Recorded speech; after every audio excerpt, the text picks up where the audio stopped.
Welcome back to the ID Race channel, everybody. Like I said in the last video, once we finish the cage, it's getting to be a busy week. So this week we got the rear end going to pick up right now. I'm driving down to the private location, Cedar location, to go get the rear end. It is completely done, built, ready to just literally drop in the car. Super excited to see how this turned out. All the welding, fabrication, basically putting the rear end together, all the bearings, setting it all up. Should be pretty sweet, so we'll get to that. But before we do, let's get to the intro. Check it out.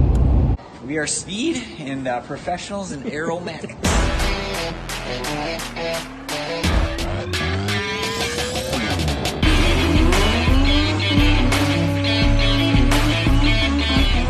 So like I said, we are driving down to go pick up the rear end. It's about a 4-hour drive down from my house up in northern Minnesota, kind of going into central, a little bit south, southern Minnesota.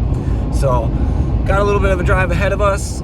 So we're just hitting the interstate down I-35. Once we get to the secret spot to go pick up this rear end, we'll load her up, get her in the car, and we need to have a rolling chassis by this weekend to go bring the car to get the chassis certified. So I'd like to get the rear end in, throw some tires on it, at least drop it on the ground, see kind of what our stance is looking like, how much weight we've added to the car with all the roll cage stuff. There's just a lot of things that are going to be going on in this next few days, as well as to the end of April. We need to have this car ready to test for Labor Day, or not Labor Day, Memorial Day weekend, for our first test session with the car. And in all honesty, I would love to see the new car at least be able to start its racing career where the convertible retired. That is bottom 9, so if we can get anywhere near the bottom 9s on our first event, like, I will be so stoked. But you never know. I mean, there could be challenges, there could be heartaches, things could break, who knows. But after testing in May, we really only have 4 days before we have our first actual drag and drive event, 6 Summer. So at minimal, we need to be able to have this thing ready. Do have some contingency plans if things don't work out, which, you know, fingers crossed we get everything sorted and we don't have to do plan B, C, or D, and we can just stick with plan A. But yeah, so let's get to keep on driving. She's a little bumpy of a road here, but we'll continue to drive down, and can't wait for you guys to see this rear end. It's gonna be sweet.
All right, so that was quite the adventure. Nice little 4-hour drive, so that's always fun.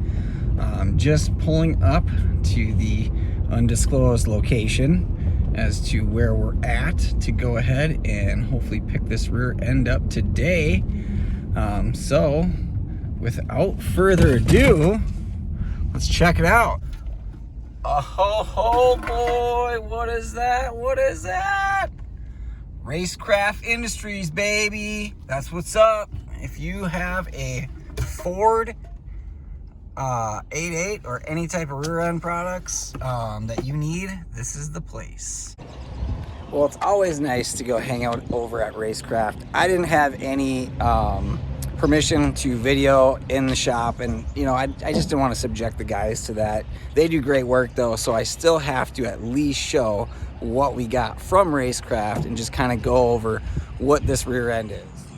So as we can see here, Richard just did a banger job on getting all the brackets, welded the tubes, has everything the rear end set up the way it needs to for the gear sets. The axles are actually in the truck because we didn't have the brakes on, so I didn't want to put the axles in with the axle seals yet. But as you can see here, everything is all nicely welded, gusseted. We got the anti-roll bar locations. Everything on the bottom is all welded out. Thing looks just absolutely gorgeous. Even our gussets. So this thing is ready to go together, fully sealed. We're probably going to take this off just to take a peek in the gear sets themselves. There is no RTV on here yet, so we'll seal that guy up for the gasket. But let's get this back home and into the RX-7. Back at the house, ready to go into the drag car. Just got to take another look at this guy. Rear end's all set, ready to go. All the bearings brand new in that. All the welds just turned out so nice. Richard did a great job at putting this rear end final assembly together. Really, really nice job. So super happy with how all the welding turned out, all the mount points. Just great. So we're gonna put the axles in this guy. Brakes are coming, so the brakes will be here on Wednesday. But for right now, we can at least get the axles in, get it underneath the car, get it back up into its resting position, and be able to at least see what the car looks like on the ground. I mean, that's pretty much what we're going for, is to be able to see what the ride height and everything looks like. Be able to even measure the anti-squat and see where we're at for being able to be over 100% anti-squat to make sure that the car is still going to be able to separate. All that good stuff that we've been aiming for. So let's continue to get after it. Well, that's turning out really nice. So rear end's in. I actually dropped her down onto the ground just to see what we're looking like here. I'm pretty happy with just the ride height. The only thing I'm going to change, these are 26-inch tall tires. We're actually putting 28s on, so I do have a little bit. But, I mean, the actual suspension, really like how the articulation for like how everything moves. That's just very nice and free, no binding.